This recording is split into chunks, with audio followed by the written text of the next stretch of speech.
Tu aimes la viande? Ça tombe bien, moi aussi. J'aime le goût, la texture et puis surtout les protéines qu'elle fournit. Autant de choses que mon cerveau enregistre pour me pousser à en manger encore et encore. Seulement, je ne crois pas beaucoup de ce que me dit mon cerveau. Il n'est pas programmé pour m'aiguiller, mais pour éviter le danger. Alors, j'ai décidé plutôt d'écouter mon cœur, sans oublier ma faculté de raisonner, bien sûr. Lorsque j'étais à l'ashram de Shivananda, dans le sud de l'Inde, lorsque j'apprenais à devenir professeur de yoga, je mangeais principalement de la nourriture yogi, c'est-à-dire, je ne le savais pas encore d'ailleurs à l'époque, mais après coup, j'ai pu découvrir que c'était de la nourriture végane, c'est-à-dire sans oignons, sans viande, sans poisson, sans lait, sans beurre, uniquement des fruits, des légumes et des protéines issues du tofu, du soja, du chickpea, du maïs, des lentilles plutôt. Et donc, pendant tout ce temps, depuis l'âge de 19 ans, jusqu'à peu près l'âge de 30 ans, j'ai été vegan sans même le savoir.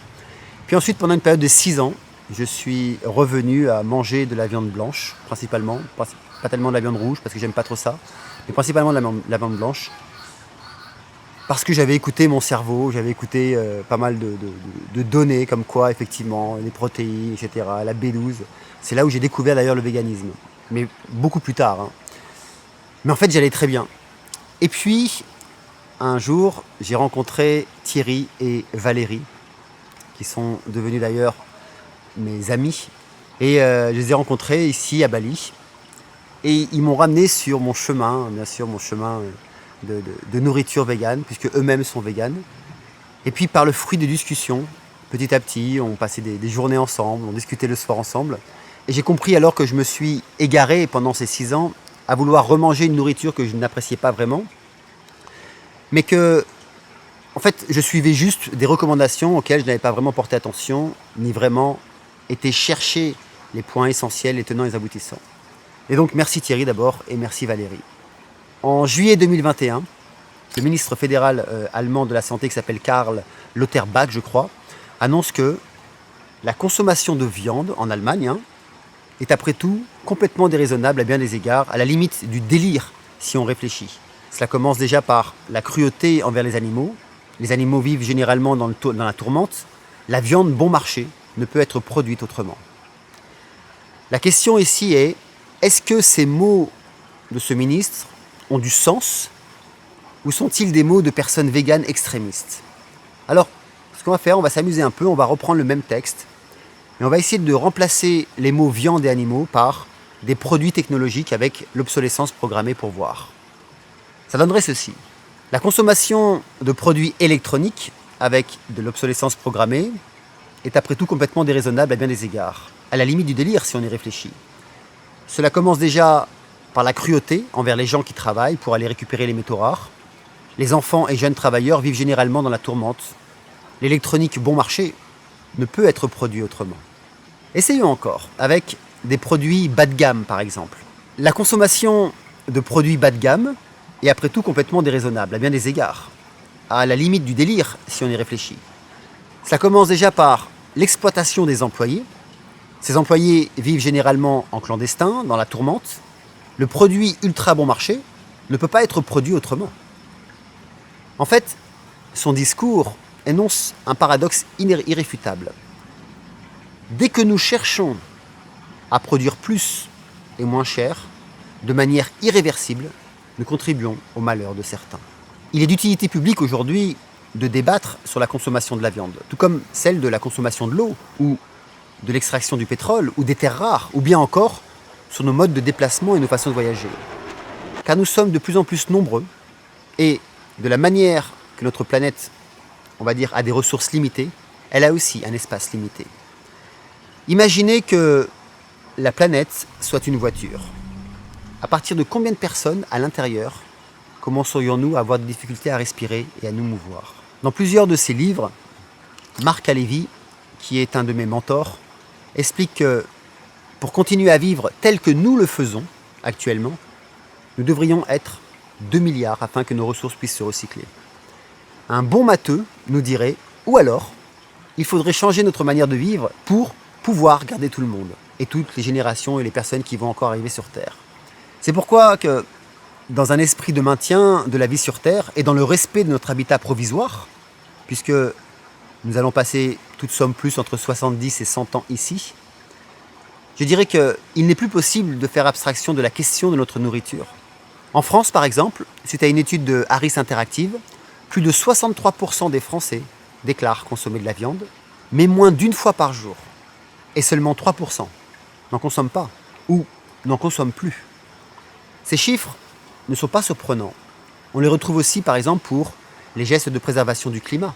Cependant, et c'est là le paradoxe, c'est que cette même étude déclare que 85% des Français se disent préoccupés, voire très préoccupés par les enjeux environnementaux, et 70% déclarent avoir conscience que la manière dont ils consomment a un impact important sur la situation environnementale. Donc, ce qui se cache derrière tout ça, ce n'est pas le consommateur lui-même qui, tout comme moi ou certains d'entre vous, a été éduqué dès son plus jeune âge, par exemple par ses parents, par l'école, les spots télévisés de l'époque en fait, à manger de la viande. Cette étude exprime aussi le fait que près de 60% des Français pensent que l'État devrait plus s'informer sur l'impact écologique de la consommation de la viande. Et le plus surprenant dans cette étude, c'est que 83% des Français sont favorables à des mesures politiques visant à limiter la présence d'exploitations animales intensives et industrielles, alors que 63% d'entre eux en consomment. Il est clair ici qu'il y a une intention politique à préserver l'exploitation animale, qui vient peut-être pas des dirigeants eux-mêmes, mais des lobbies qui font pression sur eux. Car il faut bien savoir que c'est un marché ultra juteux, sans faire de jeu de mots. D'après l'INSEE, en 2016, le chiffre d'affaires de l'industrie de viande s'est levé à 33 milliards d'euros. Et à elle seule, elle représente un quart du chiffre d'affaires des industries alimentaires toutes confondues.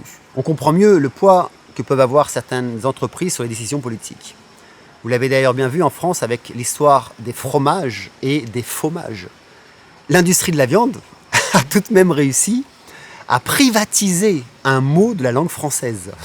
C'est comme si, par exemple, les mots du dictionnaire étaient à la vente et qu'une start-up se mettait à les acheter et que vous ne pourriez plus prononcer le mot chéri ou joie, voire même amour, qui devrait être un mot à forte valeur ajoutée du coup, sans passer au tribunal car il ne vous appartiendrait plus.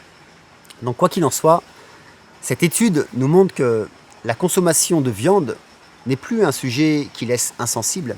Elle provoque toujours en fait des discussions, parfois enflammées. Pourquoi ? Parce qu'elle touche une habitude ancestrale. Cependant, les Chinois tuaient leurs ennemis à l'époque en les attachant, bras et jambes écartés, au-dessus en fait de petits bambous coupés en pointes toutes petites. Il faut savoir que les bambous poussent à peu près à 1 cm par jour, plus ou moins. Et bien ces bambous transperçaient le corps de leurs ennemis tout en douceur. Vous imaginez si les Chinois devaient continuer de faire perdurer les habitudes ancestrales, comment ils vivraient aujourd'hui ? En fait, le changement de direction alimentaire massif viendra forcément de l'entrepreneuriat et c'est ce qui est en train de se produire dans le monde entier. Des fromages végétaux fleurissent de partout, de la viande végétale, du poisson végétal. Il y a même dernièrement, je dirais, la marque Melibio, je ne sais pas si vous connaissez, qui a présenté son miel vegan en association avec un des restaurants de renommée mondiale qui s'appelle l'Eleven Madison Park, qui est à New York, où les chefs ont fait un déjeuner avec 4 plats à base de miel vegan. Les entrepreneurs ont bien compris que le plus important pour le consommateur était le goût.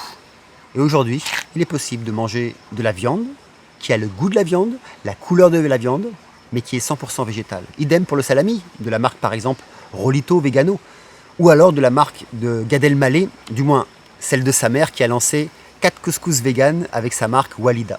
Bref, au-delà des prises de position alimentaires, culturelles ou traditionnelles, aujourd'hui, l'avenir de la planète et des locataires qui nous succéderont compte plus que tout. Et nous sommes tous d'accord pour dire que cela ne peut pas être ignoré. Alors demain, tous véganes ?